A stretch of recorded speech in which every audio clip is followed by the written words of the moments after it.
Avengers സിനിമകളുടെ ടൈറ്റിലുകളുള്ള A എന്ന് പറയുന്ന ലെറ്ററിന് ചുറ്റുമുള്ള സർക്കിളിന് ഒരു പ്രത്യേകതയുണ്ട്.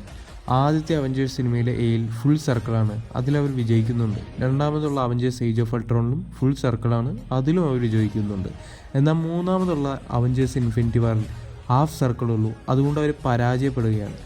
അവഞ്ചേഴ്സ് എൻഡ് ഗെയിമിൽ ഫുൾ സർക്കിളുണ്ട്, അതിലും അവർ വിജയിക്കുന്നുണ്ട്. എന്നാൽ അവഞ്ചേഴ്സ് ഡൂംസ്ഡേയിൽ ഫുൾ സർക്കിളും സീക്രട്ട് വാർസിൽ ഹാഫ് സർക്കിളുമാണ് കാണിക്കുന്നത്. ചിലപ്പോൾ അവഞ്ചേഴ്സ് ഡൂംസ്ഡേയിൽ ഡോക്ടർ ഡൂമിനെ പരാജയപ്പെടുത്തിയ അവഞ്ചേഴ്സ് മുൻതൂക്കം നേടിയേക്കാം. എന്നാൽ അവഞ്ചേഴ്സ് സീക്രട്ട് വാറിൻ്റെ അവസാനത്തിൽ ഡോക്ടർ ഡൂം പരാജയപ്പെടുന്നുണ്ടെങ്കിലും പകുതിയോളം അവഞ്ചേഴ്സിനെ നശിപ്പിച്ചിട്ടായിരിക്കും ഡോക്ടർ ഡൂം മരിക്കുക. അല്ലെങ്കിൽ ഈ യൂണിവേഴ്സ് മൊത്തവും കൊളാബ് ചെയ്തുകൊണ്ട് ഒരൊറ്റ യൂണിവേഴ്സിൽ നിൽക്കാനായിരിക്കും മാർവലിൻ്റെ പ്ലാൻ. സീക്രട്ട് വാർ കഴിഞ്ഞതിന് ശേഷം എല്ലാ സിനിമയും അവർ റീബൂട്ട് ചെയ്യും. സ്പൈഡർമാൻ മുതൽ എല്ലാ ക്യാരക്ടേഴ്സും അവർ ആദ്യം മുതൽ റീബൂട്ട് ചെയ്യും, അതും പുതിയ ആക്ടേഴ്സിനെ വെച്ചുകൊണ്ട്.